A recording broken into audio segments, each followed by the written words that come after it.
Hello, my name is Randy Hitz. I am a musician for quite a few years now.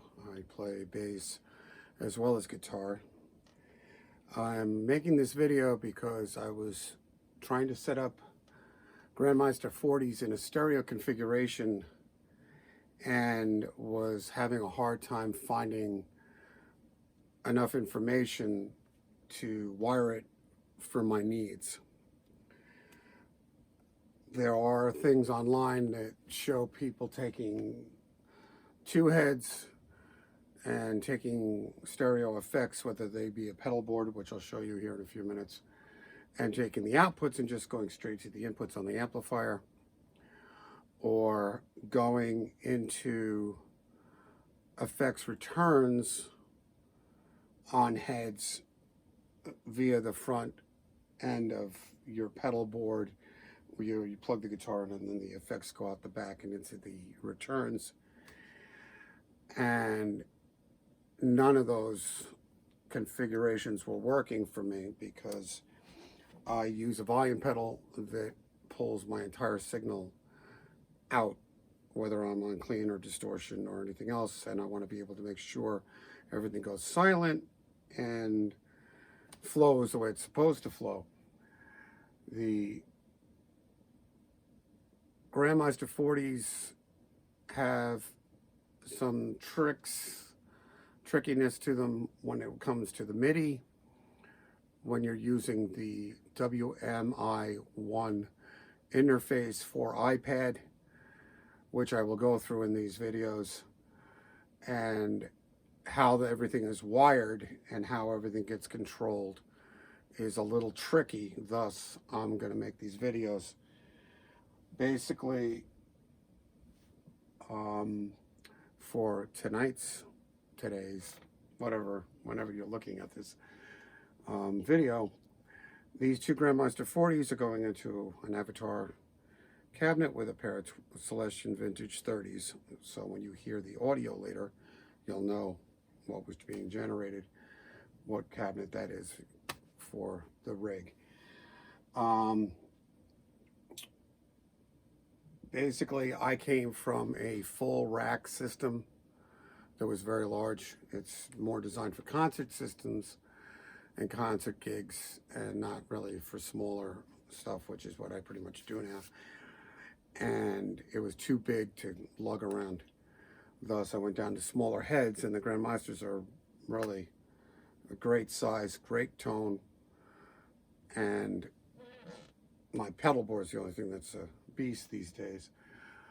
But I was trying to get them as comparable a tone as I had with the rack in a tube configuration that was a lot smaller. The Grandmeisters have pretty much done everything I want them to do.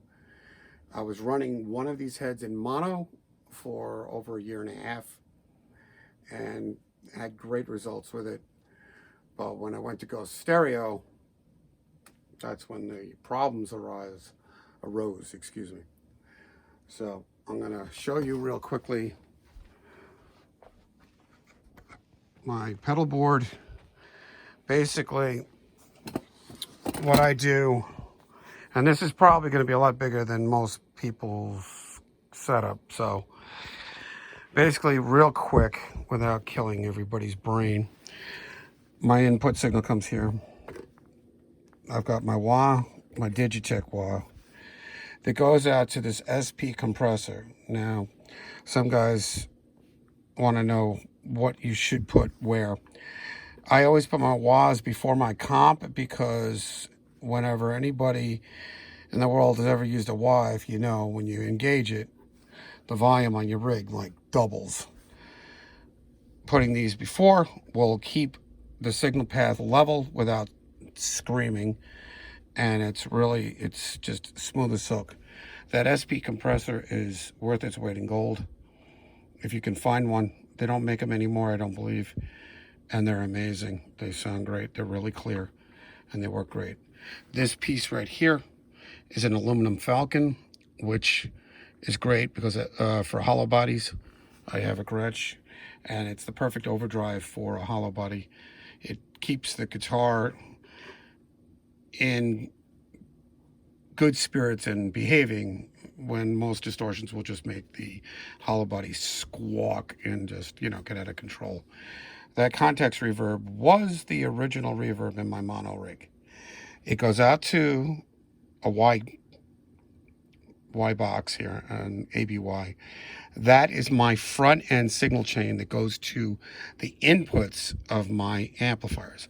The outputs of those are the two inputs on the amplifiers. So that's the head end signal path. Over here is the rest, which is the stereo side. This is my volume pedal and my expression pedal. That volume pedal goes through the loops, the sends and returns on both heads. And these three pedals here are stereo pedals. I still use the effects on board at times. For the people who are wondering why I've got all this and I have onboard effects. But the thing about it is, when I go through this later, and I'll explain to you the problems with having the writing and the programming of these two heads simultaneously, you'll understand why I use everything outboard, because when I have to do this on the fly, I've got to be able to make sure that everything is going to go to both sides, both left and right at the same time, if I have to change anything at a moment's notice. And I can't do that live if I'm using the effects inside the heads. It'll only affect this one if I do an adjustment on, like, say, the iPad, and I'll get into that in more detail later. There's my controller, there's the boost, as you can see, and there's my tuner, and that's pretty much the entire rig. We will move on to the back end here in a second, and that's pretty much it, and that's my Strat. So now we are on the back of the amplifiers. So basically each head is running send and return. Of course, my speaker outputs to the cabinet. This is where everything gets a little weird. Okay, I have the WMI1 interface down here.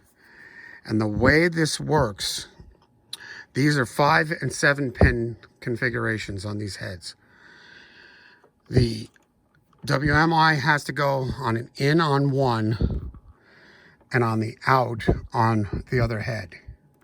So it's in on one, out on that. This cable here is a 5 to 7 pin MIDI cable, which, if you see, that is a splice point right there. The only place I could find these online was from a surplus of control cables by Rocktron for one of their floor controllers. The problem is the wire is 30 feet long, and obviously with this situation we don't need 30 feet of wire, so thus I cut it down, spliced it, and put it back together. So after you put the WMI1 in line, obviously the other two parts of the amplification output to input on this are for that other cable. And that's the entire wiring configuration for the rig. Obviously the MIDI out from this goes down to the floor box, and that's it for that part.